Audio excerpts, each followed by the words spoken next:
Parce que les parkings, vous avez vu la place que ça prend, ça pourrait réduire, si vous voulez, l'empreinte des parkings, et on pourrait avoir des gens qui pourraient partir de Villedieu, ils pourraient partir d'Avranches, ils pourraient partir de Granville, ils pourraient partir de Dole, de Pontorson.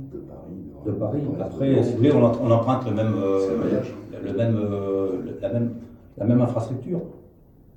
Et c'est rationnel. Quand on voit une voie ferrée, ce qu'elle prend comme place, quand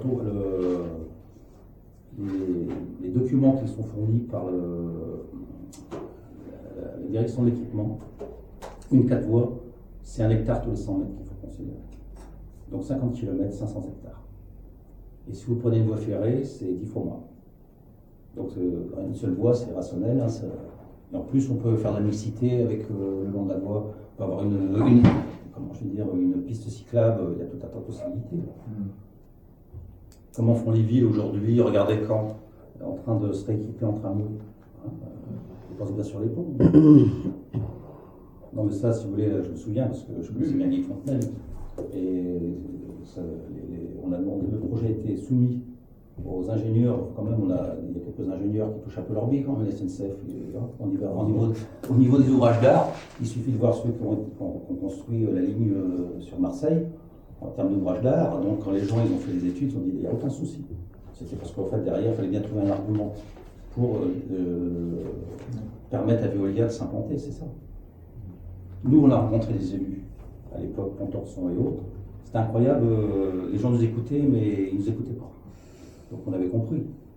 Parce que si vous amenez la contradiction dans une enquête d'utilité publique, et que malgré une solide argumentation, je veux dire technique, et que vous ne l'emportez pas, c'est quand même qu'il y a des raisons politiques, et plus que politiques.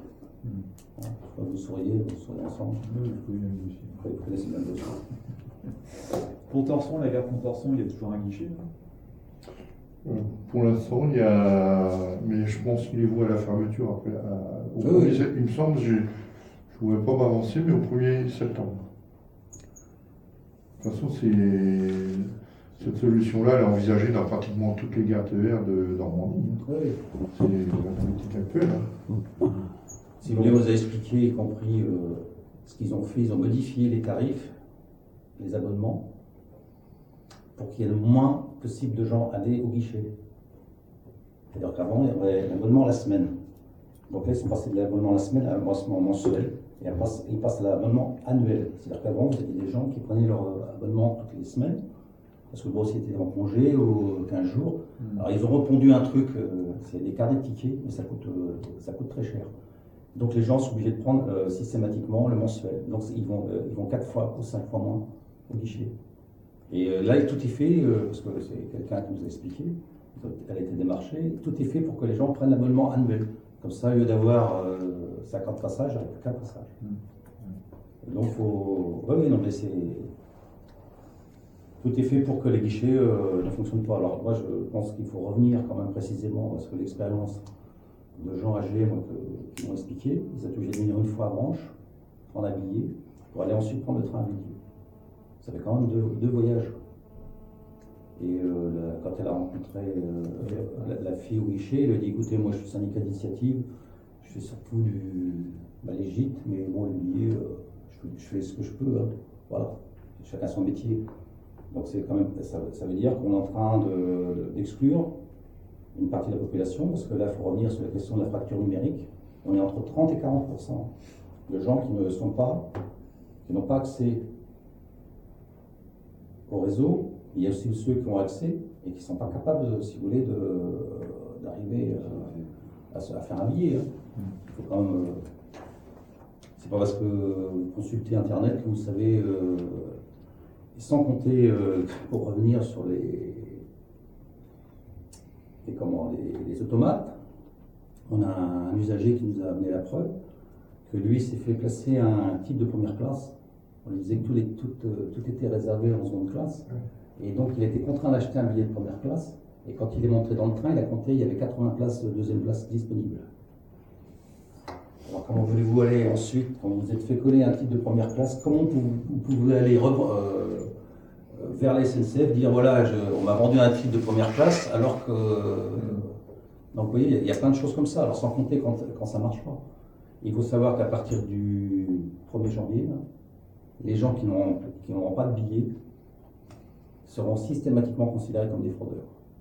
C'est-à-dire qu'ils prendront l'ardoise, même de bonne foi. Les gens qui vont arriver à Villedieu, qui ne savent pas trop monter dans le train, ils auront obligatoirement les 30 euros parce qu'ils sont considérés comme des malhonnêtes. Vous imaginez des gens qui ont 75 ans, 80 ans, qui ont respectueux des règles et qui se retrouvent dans des situations qui sont quand même un peu stressantes. Vous montez dans le train, vous n'avez pas de billet. Alors que là, souvent, aujourd'hui, le contrôleur fait l'annonce en disant ceux qui n'ont pas de billet ou autres, qu'ils se fassent connaître pour qu'on leur délivre un billet. Là, les gens sont considérés comme fraudeurs. On va. Les vidéos, ça marche comment? Des fois, il y a 50-60 voyageurs sur le quai, il n'y a pas d'abri, ils sont sous la flotte. Jusqu'au jour où il y aura un pépin. Les vieux, là, il y a des palissades autour de la gare, côté quai, en bois là, blanc, et sur la rue, et il n'y a pas d'indication, on ne sait pas ce qu'ils font, il y a des travaux, a priori à l'intérieur, mais aucune communication. Il y a 130 000 euros de travaux qui vont être faits à la gare de Villedieu. Nous, on aurait préféré garder un salarié pour installer des automates. Je pense qu'il y a une volonté délibérée de supprimer les salariés, puisque le lundi de Pentecôte à Granville, pour mémoire, le train de 17h devait être assuré avec 2 éléments Rungis. 2 éléments Rungis, c'est-à-dire 2 fois 375 places. Il n'y en avait qu'un. Et donc, la guichetière de la gare de Granville ne pouvait plus délivrer de billets puisque tout était plein à la réservation. Donc, au lieu d'avoir 2 éléments, il n'y en avait qu'un, alors qu'il n'y avait pas de période de grève ce jour-là. Donc, par contre, les gens pouvaient acheter des billets ouverts aux distributeurs. Donc, c'est bel et bien une politique pour désorganiser, pour aiguiller les gens vers les machines. Et la femme salariée me disait qu'elle a perdu il y a au moins 1 500 euros de chiffre d'affaires le lundi après-midi, autour de Grand Week-end. Donc il y a vraiment une politique de désorganisation au niveau du matériel aussi, alors qu'il n'y avait rien qui s'opposait à avoir 2 éléments, quoi. Donc moi, il y a une question aussi, le jour où il y a un incident, on fera comment? Ça arrive dans les trains, moi j'ai eu le cas, on a eu des cas, des malaises et tout, comment on fait s'il n'y a personne? On arrête tout. Comment on fera si on sait que dans les gares il n'y a personne? Parce que des fois, moi ça m'est arrivé, je me rappelle pendant la période de canicule, les gens faisaient des malaises. Des fois on choisissait un endroit, puis on téléphonait à la gare pour pouvoir gérer un peu tout ça. Il n'y a plus personne, comment on fera? Et c'est quand même des réalités. Moi je me souviens, la cabine de conduite où j'ai dû ouvrir avec les courants d'air parce que les gens ils étaient au bord de l'étouffement. Les gens s'arrêtaient dans le gare à un moment parce qu'on s'est dit c'est pas possible, il va falloir trouver des solutions et autres. Et s'il n'y a plus personne, comment on fait? Quelqu'un porter secours. Alors il paraît qu'on m'a dit qu'en fonction de l'âge, on décidait d'aller plus loin. C'est ce qui est bon. Après c'est sous réserve. Ça veut dire que quand on considère que tu as plus de 75 ans, tu as fait ta vie, c'est pas grave. Non mais je veux dire, c'est quand même des réalités, ça arrive tous les ans, 1 ou 2 fois par an, et voilà, il faut s'arrêter parce qu'il y a quelqu'un qui fait un infarctus ou qui fait un AVC, ça m'est déjà arrivé moi. Comment on fera? Personne? Le sujet de la désertification des gares, les billets, ça sert aussi l'entreprise, il faut le savoir, puisque la comptabilité des billets fait partie des calculs pour la fréquentation et de l'organisation du transport ferroviaire. Quand on a des automates, on sait pertinemment, tout le monde le sait, tout le monde n'a pas une carte bleue, tout le monde n'a pas, il y a même des automates qui ne font pas la monnaie. Tu peux avoir une carte bleue pour transférer. Voilà, et c'est pas ouvert à tout le monde. Et puis se projeter sur un seul et même billet pour aller en acheter un autre dans la gare où on doit prendre la correspondance, c'est extrêmement compliqué. C'est un peu, tout le monde se mord la queue un peu là-dedans parce que quand on parle de la sécurité, c'est aussi la présence à bord des contrôleurs de train qui font à la fois le billet et aussi la sécurité. Là, on met tout en place, on se demande, quoi. Moi, en étant breton, j'ai une vision extérieure, donc ça me permet d'avoir une autre analyse. J'ai l'impression que le Mont-Saint-Michel, pour la région normande, ça ferait du bien qu'elle fasse partie de la Bretagne pour qu'on permette l'amélioration du rail. Par contre, il est bien normand, hein, et que la Bretagne, elle, elle organise des transports ferroviaires et elle regarde la Normandie d'une vision où c'est le voisin, d'accord. Enfin, voilà, en termes d'aménagement du territoire, à un moment donné, il va falloir que l'on cause ensemble, ça c'est une évidence. Mais qu'aujourd'hui, voilà, on met en place des choses et on a des gens qui sont dans le train et on fait tout pour qu'ils ne payent pas. Tout pour qu'ils ne payent pas. Et à partir du moment où on met en place des choses pour que les usagers ne payent pas, eh bien la voie est grande pour plein d'autres sujets. Mais la première, c'est pour fermer les lignes. Et alors que le site du Mont-Saint-Michel, c'est une chose très importante, qui est vendue dans le monde entier. Hein. L'image du Mont-Saint-Michel, c'est l'accès à une des merveilles du monde. Et puis c'est aussi 2 régions, 2 territoires, complètement à l'abandon, avec une bande entre un triangle entre Fougères, Pontorson, Vire, etc. C'est une désertification des territoires. Et qu'à un moment donné, il va bien falloir se poser la question, mais qu'est-ce qu'on va proposer aux gens pour vivre au pays, quoi. Et que tout ça, ça doit être lié avec le sens de l'intérêt général. Et aujourd'hui, l'intérêt général, c'est l'intérêt de chacun. Alors, M. Morin, il a beau dire des choses, mais cela dit, les gens, ils ont envie d'avoir un boulot.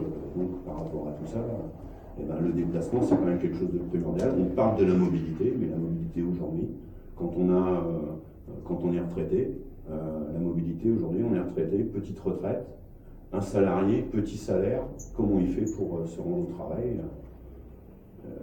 On n'a pas les réponses. En tout cas, celles qu'on nous donne aujourd'hui, elles sont à côté de la plaque. Sur la question des tarifs, on a préparé un 4 pages, c'est un premier jet qui va être on va distribuer à partir de Caen vers Rennes. Et sur justement cette question des tarifs, nous aujourd'hui, la plupart des tarifs sont commerciaux. Et nous, on souhaite revenir à une tarification sociale.